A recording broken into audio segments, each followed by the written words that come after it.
So, like we just solved two, we can come up with the period is equal to just the mass of the object, the K value of the spring it's attached to, multiplied by 2 pi.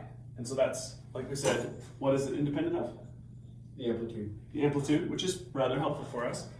Okay, now we're turning to this idea of the energy in a spring system.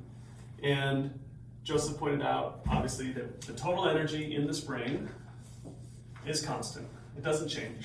And you guys agreed it's always equal to the kinetic energy summed with the potential energy. Okay? So he doesn't bother to go through the derivation. I'm okay with not going through the derivation. But he points out that if you think about a spring, when I pull the spring, but I haven't let it go yet, where is, let's graph the potential energy. And that's like at time 0. Where's the potential energy at? It's a maximum. Right? It's a maximum.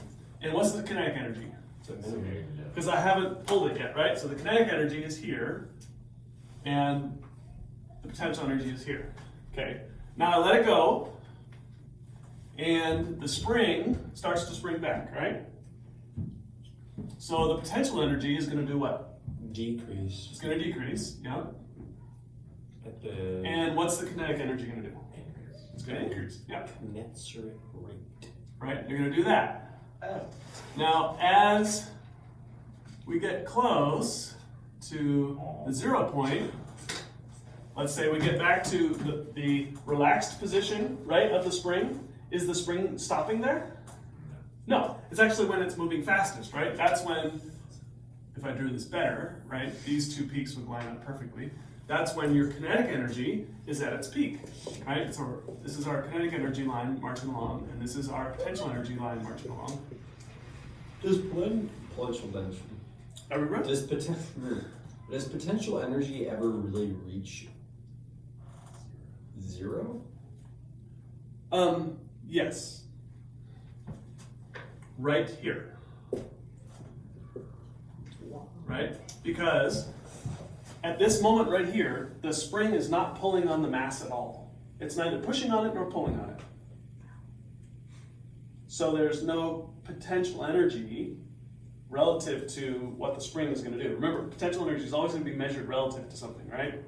My potential energy right here, It's measured relative to the floor, is 0, but relative to the basement, if there was a hole in the floor, it would be significant, right? Okay, so what I'm trying to point out here is basically these are flip-flopping back and forth over and over.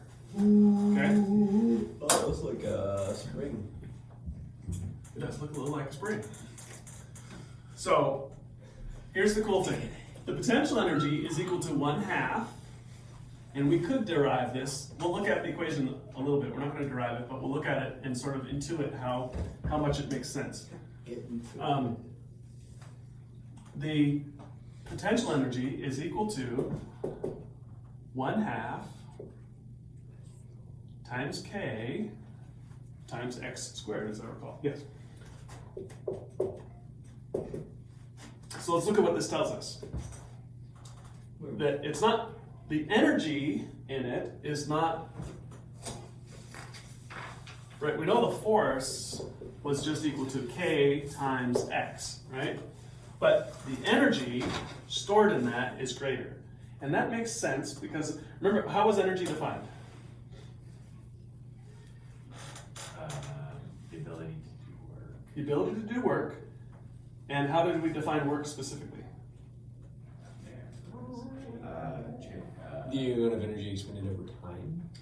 Not quite. No, it was Distance. Distance. Yes. Hourly, sorry. Right. So think about here, the force that gets applied over the distance it gets applied, right? So if force is that, right?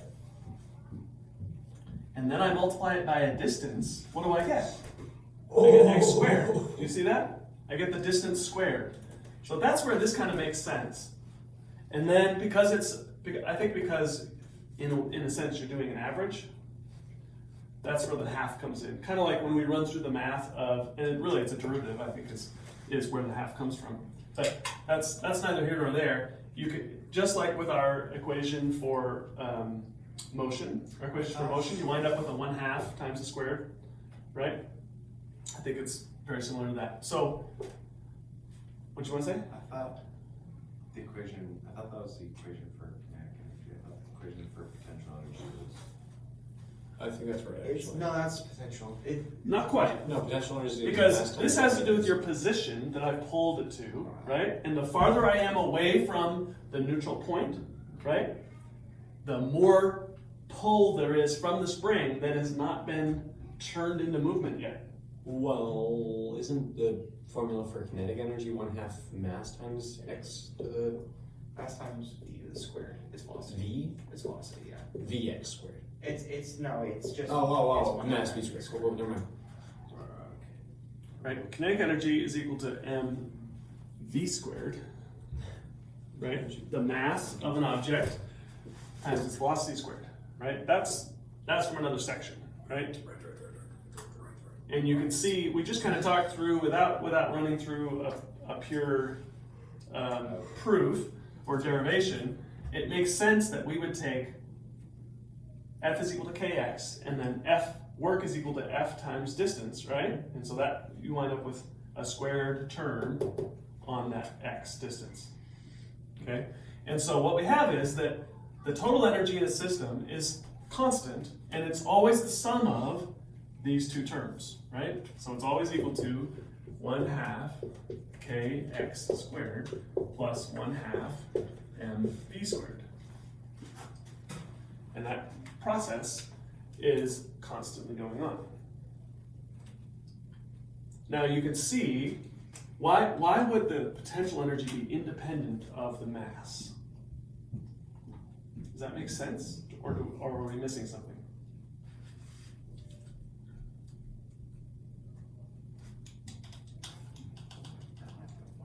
It's not supposed to be. Gravity?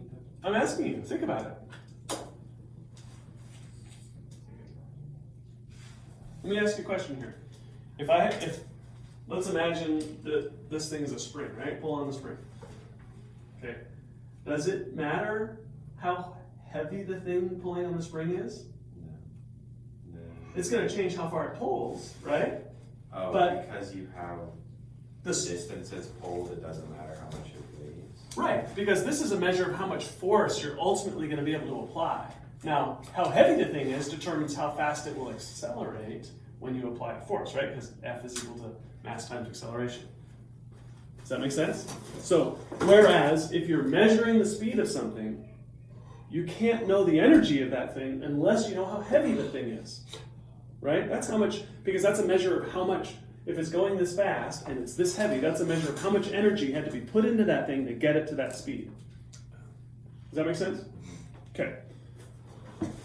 So now we're basically prepared to do some problems. We're doing it on time. We'll do one quick problem together. So I'm going to look at 10.8. Should I do 10.8? No, maybe not. Let's talk about the simple pendulum really quick. So the simple pendulum is just kind of a special case of this. And the pendulum, like I talked about before, is basically independent of how far it moves. And here's why.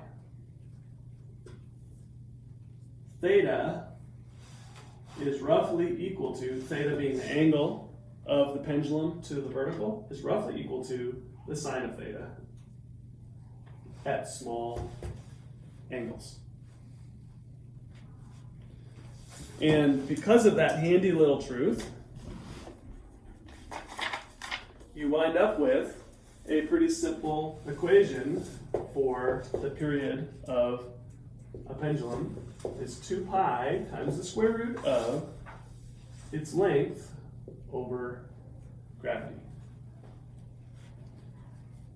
And so the handy thing is, again, guess what are we independent of with our pendulum? Mass. Yeah, we're independent of mass. And all we need to know is how long it is and the gravitational field it's in. and that's going to give you the period. Obviously, these need to be in agreeable units, right? So if you're measuring length in meters, you're going to put gravity in 9.81 meters per second squared, right? If you're measuring length in feet, that's going to have to be 32.2 feet per second squared, etc. And so now this is kind of a specialized case, if you will, of this general idea and equation of potential energy plus kinetic energy equaling the total energy in the system. So this is a kind of a handy little formula, because it works on like a grandfather clock. They give the example of what's the standard length of the pendulum of a grandfather clock, and they just run through it. Well, what's the period of a grandfather clock? 1 second. Is it? I thought it. I think it's 2 seconds. 2 seconds. Right, because it's going click, click, right? 1, 2 seconds. 2, 3, 4. Right. So the period is 2, and then that's equal to 2 pi times the square root of some unknown length over 9.81 meters per second squared, right? And now let's divide the 2 out, right? So we wind up with 1, and now we could square both sides, right? 1 squared, which is equal to 1, is equal to pi squared times L over 9.81, right? Now we can carry 9.81 over, so it's multiplied by that, so we wind up with 9.81 divided by pi squared has to equal the length. Okay? So what do we get when we square pi? 3.141 times 3.141. Oops, did I do that right? 9.94. There you go. Is that in meters? And that would be in meters, yep. So that's the length of a pendulum that's going to tick it's going to tick every second, right? It's going to reach a maximum at every second. And that's how they come up with a grandfather clock general size. They're always about the same size. Look at those cabinets, right? They're all kind of tall, and they've got a roughly 1 meter long rod of metal, and you can very carefully finally adjust where that weight is hung on there in order to make sure that's what I forget what you call a clock professional, especially informed. But right, but they can carefully adjust where that length is, right? And then you wind the clock, and it doesn't really matter exactly how far it swings. It's gonna do it on a beat of about once every second. Crazy. Okay. Clocksmiths. So those are the tools in the toolbox of this chapter. Time lords. Time, total energy, right? And that early on, there we go.